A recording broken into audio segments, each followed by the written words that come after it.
Hello guys, it's Basset, and today we'll witness another fabulous match in Stormgate between two professional Stormgate players, spawning here as Infernals. It's Fury, and his opponent, spawning as the Celestials, it's Nicoract. There are only a few days left before we see a Stormgate glow up, as the new patch is arriving in a couple of days, so that's probably the last time we're witnessing this slightly ugly lightning, and I hope the new graphic is gonna be really nice. Haven't really seen that many screenshots yet, maybe like I saw 3 of them, and the game indeed looks quite better than it used to be, and I really hope it'll be moving in the same direction because the game desperately needs a new graphic update and also pretty much an update across everything else, and I talked about that in my video on Esports Storyteller channel. So yeah, I'm really hopeful that this game is gonna be trending towards the right direction, and there's going to be a lot of great things added and reworked really soon. But for now on, let's focus on this game because it's a really nice one with lots of action and lots of things that I really admire about Stormgate. So especially how this game managed to revitalize the map control, because only in Stormgate map control really matters. I know there's a lot of people who watch me and they come from StarCraft 2 or like other RTS games. But to be honest, I played StarCraft 2 myself quite a lot. I played more than 10k games in StarCraft 2 as Zerg, and maybe like a dozen as Protoss and Terran. Don't really like, I don't really like spreading myself too thin playing every single race. I just focus on a single one, and this was Zerg for me in StarCraft 2. And, I have a feeling that in StarCraft 2 I don't really care about map control as much, even though it sounds a bit bizarre, and yeah, I wasn't a Grandmaster League, but still, yeah, it's really good if you have a good scouting, if you have good map awareness and stuff, but it doesn't really impact the gameplay as much. Well, unless you miss an important drop or important timing, then of course it matters, but in all other cases you don't really need to be present on the map in the same meaning and with the same value as it is in Stormgate, because in Stormgate you kinda need to clear the creep camps, you get extra buffs, you get extra resources, and it makes sense to be omnipresent, fighting on almost every location. And I kind of have a feeling that this is what the devs were looking for. So they were looking for players to be actually engaging across the map on every single creep camp at every single location. It didn't happen though for a lot of reasons, and the whole matter right now, the whole structure of a game in Stormgate is just people dev balling pretty much. So people are just assembling one single strong army and they go around one creep camp to another creep camp and they just clear them out and then just fight somewhere in the middle. Which is a bit sad, to be honest, because this is completely not really fun to watch, to be honest, and I hope that they'll be changing that in the future. I saw that they're changing the creep camps, and they are adding more value to them, especially when they progress with each level. So right now, as far as I'm concerned, if you just clear a creep camp and then they respawn again, there is not much difference, and there is just no point in retaking those camps in the late game because they don't really produce this much Luminite and they kind of become useless. But in the new patch, the creeps are gonna have more Veterans XP for Vanguard, they have more resources with each level, they have just more cool things and they matter more, but at the same time they give less in the beginning, because now in the current meta, map control is the biggest thing right now, and the bounty is just too much, and you kinda need to take full map control, as this infernal player is currently doing that. Well, I have to say, Fury is doing a really great job clearing the map, but it was also due to Nicoract just staying passive and choosing to expand very early on. And on the other hand, Fury was going for a very late shrine. But that's really fine with Infernal Race, because Infernal Race has a special top bar ability that allows you to instantly produce units. You have like a charge that generates, and there is just a cooldown on every charge, and you can just nullify the cooldown and produce all those imps almost immediately, providing you have enough resources. So it kind of makes sense for Infernals to opt for a one base playstyle into the, into the second base and also the early third base, I assume. For Celestials, I guess it's gonna be really cool to see a lot of Kreese in this matchup, or maybe something else. But he's just playing standard at the moment, he's just adding more and more Argents. And this unit, by the way, is gonna be nerfed really hard at the next patch. The current problem with this meta for Celestials is right now, people just masking them, and this is like the most boring, kinda one-dimensional unit that everybody uses in the current meta, and the devs are kind of trying to circumvent that, and they're trying to force Celestial players to do more stuff with their army and their units, because, well, right now you just make them, and you just go a move, and until it's mid-game or late game, they're quite worth their money, actually. So, these Argent units are gonna be nerfed pretty heavily. They're gonna have less energy, they're gonna have 30 energy instead of 50 right now, and they will also not regenerate the energy in combat, which makes them purely defensive units until we get an upgrade, which is a big deal, and we probably won't see these Doom stacks anymore, which is also a good thing in my opinion. But for now, Nicoract is trying to take some map control. He's just scouting to see if there's a third base, and I kind of think he understood that there is no third expansion, and this is why he's trying to back off right now. But Fury is trying to intercept this army, but probably it's not a wise decision to fight that, because, well, he doesn't have an upgrade yet, or does he actually? Yeah, he actually does have the upgrade of Plague X, so he can fight right now, and he's gonna be spawning a lot of Fiends. And yeah, could have been a good fight, but he opts to stay a bit passive instead, because he's already taken the third base, but just in a different location, and Nicoract hasn't seen that yet, which is a big deal right now, but at the same time, he also has his own collection area here, so doesn't really care about that much, because he's on the same economy as his opponent, and he's already going for the Legion Hall, so I assume he's going to be producing a lot more powerful units and not just Argents at the moment. So this is going to be really interesting to see what the choice is going to be for Fury, because you can go for Magmadons, and you can just try to surround the army from all possible angles, and try to, you know, cause a big fight with just a lot of stuns and just a lot of melee units. But maybe instead he'll be opting for Hellborns. They do a lot of AoE damage, and they're kind of cool against Argents, especially because they tend to clump up quite a bit.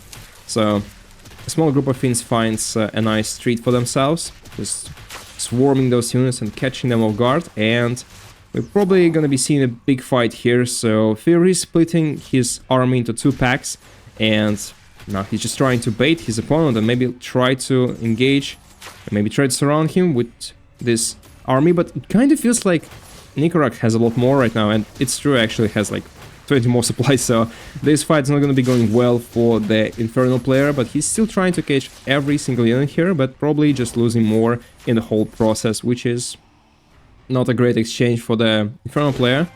The Infernal player at the same time is already taking the fourth base, and this is a forward base. It's, you know, it's in a kind of weak position. It's going to be quite tough to defend, but maybe it makes sense because he's trying to spread his bases in, you know, this one pattern where he's going to be constructing his defense around this creep camp and this location here as well.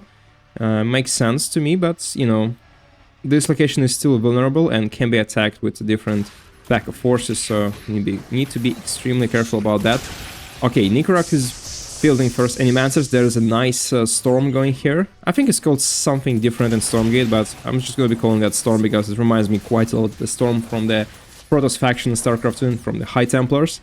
But this engagement was really terrible for Fury because he lost so much, and also this one Hellborn was just obliterated by all those Argents. And yeah, it was quite painful to watch. So he's making a Weaver, and the reason for that unit is that he's super tanky, and he just, you know, such a good mid shield right now for this army. You can see he has almost even more than 700 HP, and he can also pull this important caster just like a unit from StarCraft 2 called Viper. So this was a really nice engagement. The Shroud was casted, but so far, yeah, this is a big deal for now. Okay, Imps are gonna be trying to explode here in the middle of this army, and they actually get quite a good connections, but is this Weaver gonna be able to survive? Probably no. Oh, actually, okay, another Imp. Oh my god, jumping straight into the heart of this army, and this was really nice, but the Weaver is gonna die, and okay, so Fury is still holding, but, you know, he's losing the fourth base, which is kind of bad, but more Imps are trying to flame on and trying to engage here.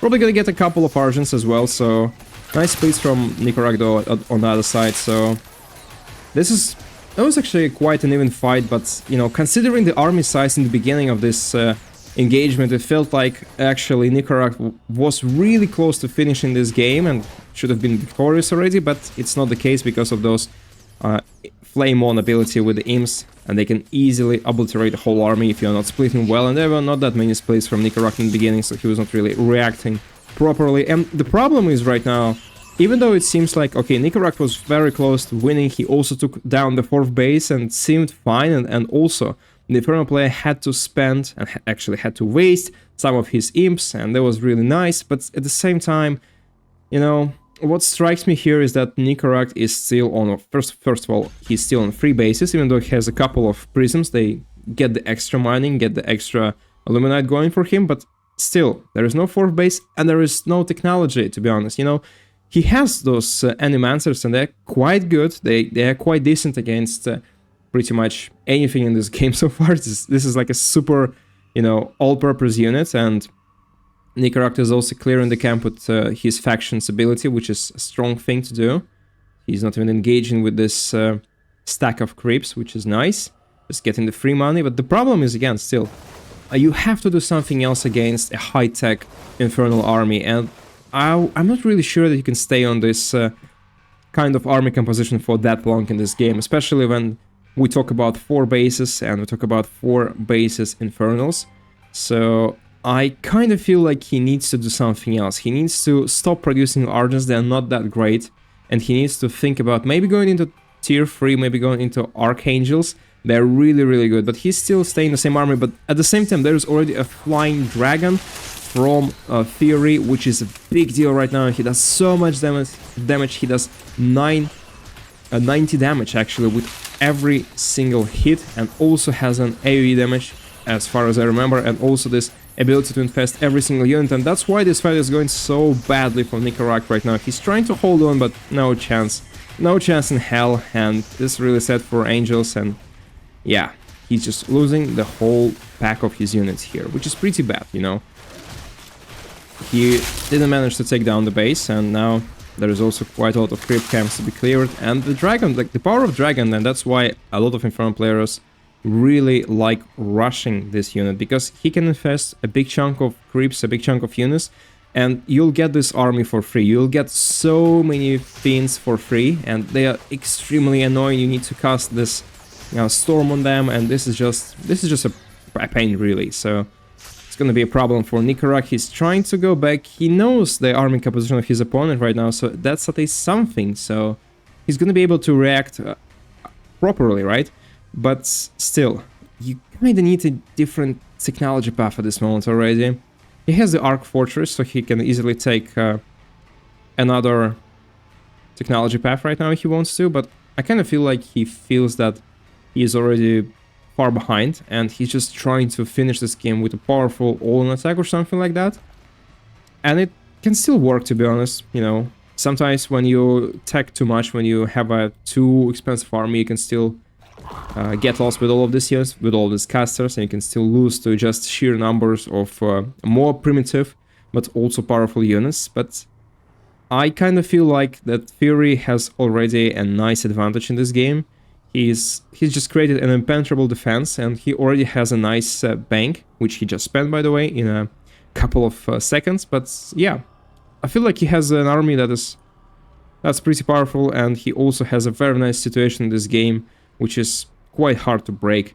Still, Nicoract is in a supply lead. He has almost 200 supply, and he's going for the kill right now. He feels like this is the time. At the same time, he managed to clear a big stack of fiends in this location just by storming them, and now that's the time for the final fight. The problem, though, there are already 4 Hellborns. There's 1 Weaver to just do the tanking, and also the Flying Dragon. The Flying Dragon can be extremely debuffed right now because of the Cabal unit. Those weird balls of atoms. I don't know what the thing is actually, because, well, the devs didn't really talk with us about lore that much. They wrote like a 50-page encyclopedia in the whole game, but I don't know. You know, that's not the best way to introduce the lore in gaming anyway. So nice storms are going still here, and feels like Nicoract is actually doing a great job, but he's now really stacked with his whole army. He needs to split badly because he's just catching all of these fireballs right now, and oh my god, he needs to do this splitting so badly, but still, he does a great job clearing this whole army. He may be able to get those Hellborns, but no way, this was actually only a part of the Fury's army. Now he's engaging from all the sides. The storms are still going and they're damaging quite a bit of those guns, but still there's a Weaver, there's a Dragon, there's so many Hellborns, 4 of them just shooting, and this endless swarm of creatures just evaporates this whole army of Nicoract.